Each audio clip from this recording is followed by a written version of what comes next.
Salut, c'est Jordan et aujourd'hui nous allons voir les 3 principales stratégies pour réussir.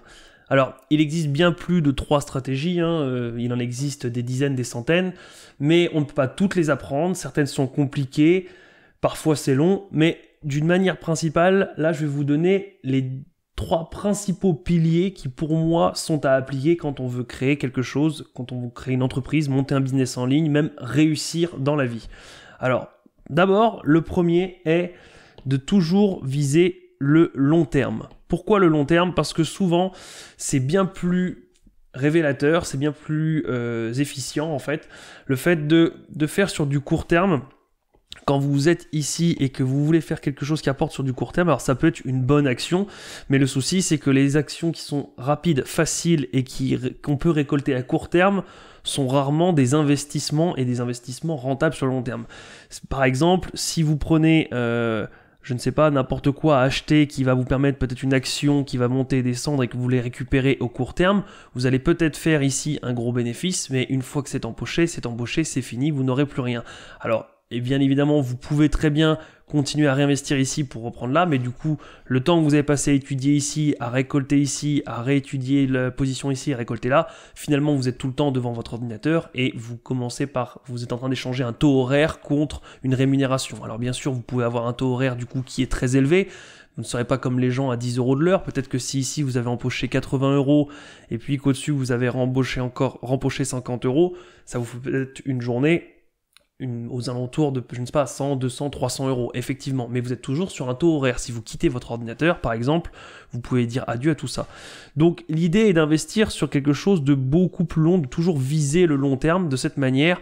En plus, ça veut dire aussi que du coup, tout ce qui est ici, vous n'allez pas ou peu travailler pour réussir à avoir un investissement qui est rentable. Je prends l'exemple, par exemple, un des plus connus qui est l'immobilier.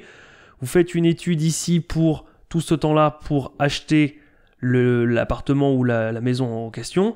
Ici, vous avez un loyer qui est payé, qui rentabilise un crédit, et ici, vous avez l'achat de votre maison ou de votre appartement qui est fait. Vous pouvez revendre la maison ou continuer à la louer, mais du coup, ici, vous empochez tout le temps sans ne jamais rien faire. Ici, vous n'avez rien fait, vous n'avez pas été beaucoup présent ici, puisque vous avez juste empoché le loyer et remboursé un crédit, et ici, c'est définitivement à vous et vous allez empocher pendant longtemps.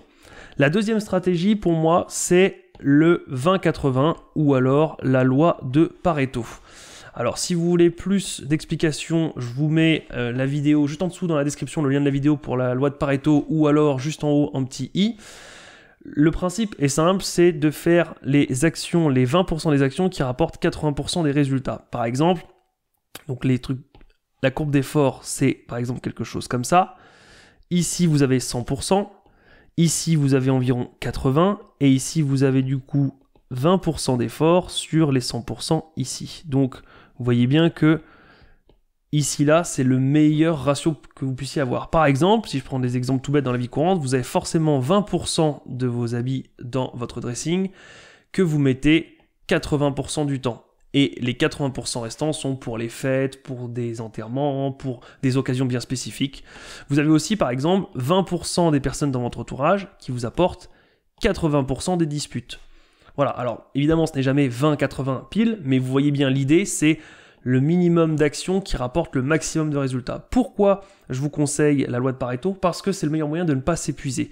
Ça ne sert à rien de partir sur les chapeaux de roue ici et de fournir des efforts considérables si c'est pour finalement abandonner ici au bout de 3, 4, 5 mois parce que vous n'en pouvez plus. Il vaut mieux fournir un petit peu moins et finalement continuer à monter parce qu'ici, vous avez fourni 20% d'efforts et vous avez 80% des résultats. Vous voyez bien que l'écart ici entre les deux est minime. Mais si vous avez fourni 20% d'efforts pour arriver à cette deuxième courbe, eh bien vous allez continuer ici et finalement continuer à progresser. Donc c'est vraiment essentiel pour moi pour un business durable. Et la troisième, c'est la qualité. Peu importe les stratégies, les techniques pour réussir à vendre, pour réussir à se propager sur les réseaux sociaux, si vous n'avez pas du contenu de qualité derrière, vous n'y arriverez pas. Vous pouvez avoir les meilleures petites astuces du monde pour réussir à avoir plus de followers, pour avoir plus de likes, etc. Si votre contenu n'est pas de qualité, ça ne mènera nulle part. Vous pouvez vous débrouiller pour attirer beaucoup de monde sur votre site internet. Si derrière vous faites n'importe quoi, vous ne vendrez pas. Donc faites de la qualité. Avant même de commencer à essayer d'avoir des stratégies, des astuces pour commencer à augmenter les 3,2% d'achat, vérifiez que vous faites de la qualité, toujours de la qualité. Voilà, c'était tout pour ces conseils-là. Si jamais vous voulez plus de conseils pour monter un business rentable, je mets en dessous un lien en dessous de la vidéo, dans la description, pour recevoir 5 vidéos offertes pour vous aider à monter votre business rentable sur Internet. Et moi, je vous dis à la prochaine. Ciao!